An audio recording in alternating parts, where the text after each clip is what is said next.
Stephen A., I got a little excited about that. Dez denying his allegations. Obviously, we just heard the sound. What's your reaction? My honest reaction, Molly, Skip, I usually don't like to do this. I think the media should be ashamed of itself. Whoever tweeted out that video, you knew good and damn well what you were implying. You were implying that while Ricardo Lockett was on the turf, motionless, potentially paralyzed for all we know, that Dez Bryant, whatever you read from his lips, whatever you said, I don't care what he said. You know, when somebody said, well, that's what you get or whatever the case, unless you know definitively that he is talking about Ricardo Lockett to create a stir where there could be a question about a football player literally mocking a guy on the field, laying motionless for minutes. We don't even know if he were paralyzed or not. To attach that to Dez Bryant and put him in a position where he has to go out there and defend himself off of that, I just think, you know, this industry is getting to a point where it could be disgusting sometimes, if we're going to be real honest about it. Bruce Irvin, for the Seattle Seahawks, tweeted that Dez was yelling at the officials the whole time.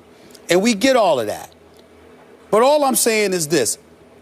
Even without knowing all the details, here's what I mean by when I'm going off about the media right now, and I almost never do this.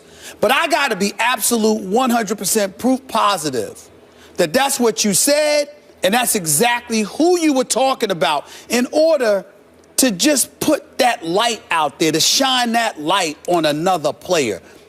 These guys go out there, we report on them, we ain't playing the NFL. Yeah, I'm going to talk about you if you're playing like garbage, just like I'm going to talk about you if you're great.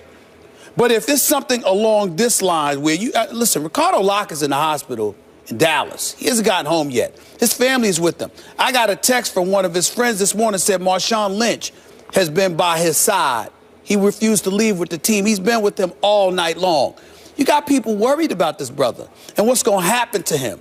And to sit there and to put Dez Bryant in a situation where he is literally being accused of mocking this guy or saying whatever, that's what you get or whatever the case may be. And they're saying that he meant that towards Ricardo Lockett. And then you got reports talking about how, well, you know what, he meant it because of some hit that Seattle, blindside hit that Seattle did, 3 years earlier or whatever. It's like, what are we doing? What are we doing? I mean, look, I don't know exactly what Dez said. I didn't read his lips, okay? And yeah, I'm not there per se. But neither are those reporters who tweeted about it and threw out that video to imply that this is what he meant. And the fact that just based on conjecture, you got an NFL player literally being accused of mocking a guy that's sitting on a turf motionless and potentially paralyzed, at least at that moment in time, because that's what I was thinking. I just think it's think it's sad. It's not I think fair. it's sad, and I don't think it's right. I don't think Dez Bryant did that. I don't think he would do that. I don't think Dez Bryant would do that. But whether he did or not, the point is, unless you are definitively and absolutely sure, that is not something you should be speculating about. I hear what you're saying. I have no idea what's going down here, for sure. Do I believe that sentiment could ever be in Dez Bryant's heart? I do not. He's a football player. He loves this game, and I think he cherishes the ability to play this game because he's had to miss much of this game for periods of time, and I think he's come to love the great opportunity that God gave him just to get out there and play. So would he wish that? No. Okay, but now let's get back to what we see on the video. It sure looks to me like he is mouthing those words. If I can lip read, it looks like those words are coming out of his mouth.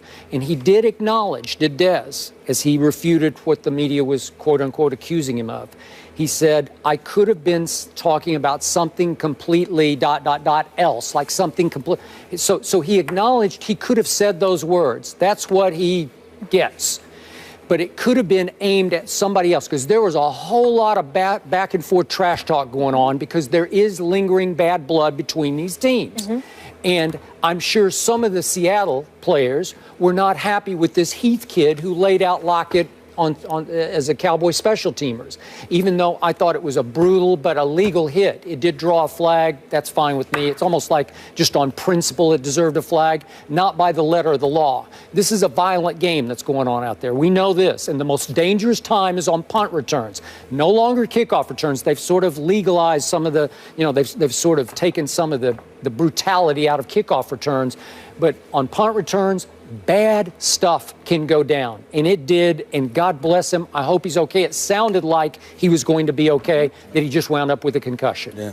But I don't know if Dez got caught up in the moment defending his teammate, and they're going back and forth. I don't know. The comment could have been aimed at somebody else. That's what he gets, meaning, Agreed. Who knows? Mm-hmm. That's what Richard Sherman gets, or Earl Thomas gets, or who knows who we know Dez. He plays with such emotion, such passion, such rage to win. His emotions could spill over, and it was directed at somebody else as he's trying to defend his teammate who delivered the blow. So I don't know what it was, but I don't believe that's in Dez Bryant's heart. I just don't. But it looks bad on the surface because it looks like he said that at that moment. But let's also understand why it looks bad. Skip Bayless, these aren't bloggers that just tweeted out something or saw something on their television screen, clipped it with their camera phone, and then went from there, and it's on Twitter or something like that.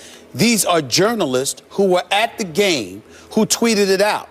According to the reports anyway. I'm saying that you have a responsibility. But they didn't make it up. Yeah, but it's not a matter of making it up. You have a responsibility to at least go down there and ask this man the question before Absolutely. you have context. and have context before you just tweet it out for the world. Yeah. And all of a sudden it gains momentum to the point where Dez Bryant gets back in the locker room and he's hearing all of this stuff. The guy who tweeted it out wasn't at the game. I'm pretty sure he's from Houston, right? I don't know. Fox 26 in Houston. I didn't know. I think he posted it just off. He's just using off the.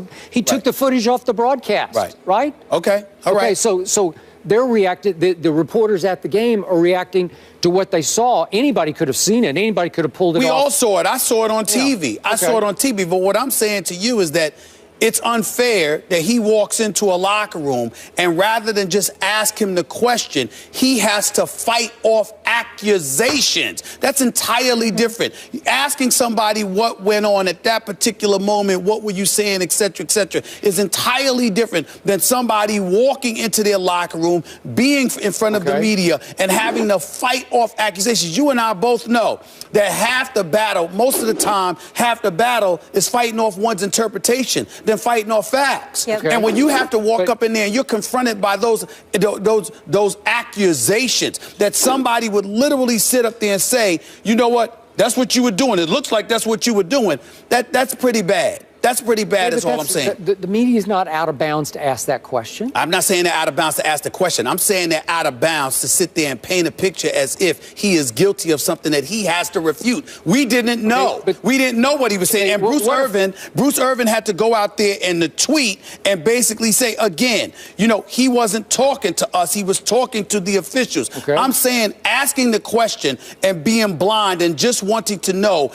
is entirely different than him fending off an interpretation of that magnitude. This is not a fight. This is not a sideline rant by Greg Hardy. This is not something like that. This is a player that was on the field that literally looked as if he were paralyzed, and then you juxtapose that to Dez Bryant saying that's what you get. That's very, very incendiary. But he uttered what surely appear to be those words moments after he's prone on the turf. Right. Okay, so it's fair to ask. But guys guys were talking and guys were arguing. Again, I'm going to repeat myself. I'm not saying the question shouldn't have been asked. I'm saying he wasn't just being asked a question. He was fending off accusations. Well, you know what would have been nice? If Dez had just said, hey, I know that looked bad, but I was talking to Bennett or whoever it was. I got that. I got that, and that's fair. But at the same time, a lot of times we anticipate and expect athletes to communicate in manners that we would when they're just not capable at it, particularly when you're in the heat of the moment. All I'm trying to say is that it's not about even the accusations that he had to fend off. It's about the fact that it's those specific accusations. If it's something far more innocuous, that's different. But when you sit up there and you have to fend off accusations that you literally were saying that's what you get about a guy that could have been paralyzed on the field, it's just something that, to some small degree at least, is a bit inhumane when you don't take into consideration the kind of way that can sully somebody's name. In the history of this very violent sport,